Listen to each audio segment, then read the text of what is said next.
The gentleman yields. The chair recognizes Ms. Degette for her 5 minutes of questioning.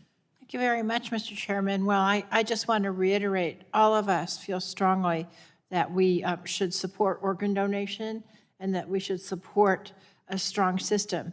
But I want to say, sitting here today, it's been chilling to me to hear how you describe what has been happening in these very generic Pablum terms, saying things like, it is time to accelerate improvements in our systems and policies, et cetera, et cetera. After we have shifted more towards circulatory death for donation standards, we have seen an increase in these terrible stories of patients that have been repeated in the New York Times and other places of what people are going through. And this Times, or well, the incident that forms the basis of this, the person was putting his knees to his chest. He was moaning. People are moaning. And Kentucky's the only one that the Times is investigating here, but HRSA investigated 350 cases in Kentucky. 73 instances should have stopped sooner, and 103 had concerning features. And that, to me, shows that HRSA was not convinced that those people were actually at a position where their organs should have been harvested. So I guess I'll say anything we can do to improve and to make sure this never happens again, not just in Kentucky, but anywhere in this country, you've got our bipartisan agreement to do that, because we keep thinking we fix this. So I have some questions about this. Last September, UNO sent the Kentucky OPO, CODA, and now Network for Hope, a request for information on what happened.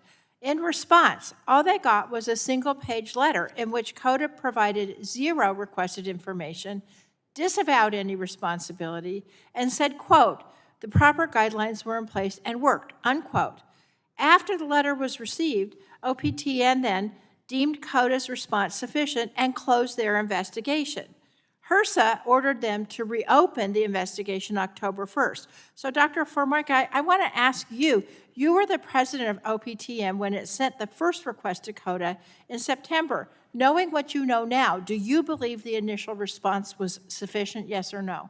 No. Okay. After CODA's incomplete response, did the OPTN press CODA for the requested information before HRSA got involved? We did not.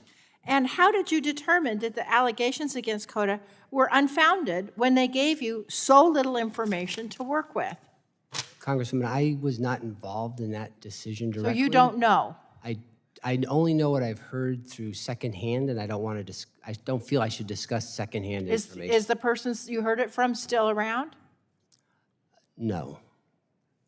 Okay. But I share your... Well, I'm going to be following up with some questions about that. Now, once CODA, as I said, once CODA finally provided the OPTN with the initially requested information, the OPTN's ensuing 4-month investigation identified no major concerns. But when HRSA did the own parallel investigation, it found deeply damning information about this case. Hospital staff made clear they were uncomfortable with the amount of reflexes T.J. Hoover was expressing, and that, quote, this was euthanasia, unquote. So, Dr. Formica, knowing now what you know, do you stand by the OPTN's initial decision to close the case? I do not. Okay. And knowing what we know now, do you stand by the OPTN's full report finding, quote, no major patient safety concerns, unquote? Congressman, I do stand by that report because we conducted the report that we were requested to do based on OPTN policy 2.15. Now, I agree that HRSA's report, and HRSA looked into this more detailed, which is they should do that. But from OPTN policy perspectives, we conducted the investigation. So do you believe OPTN should have more robust policy perspectives so that it's not making these conclusions on a obvious, serious error? As the past president of the OPTN, my opinion is this is a topic that needs much more thoughtful discussion about making policy. Dr. McGee, you nodded your head when I said that. What?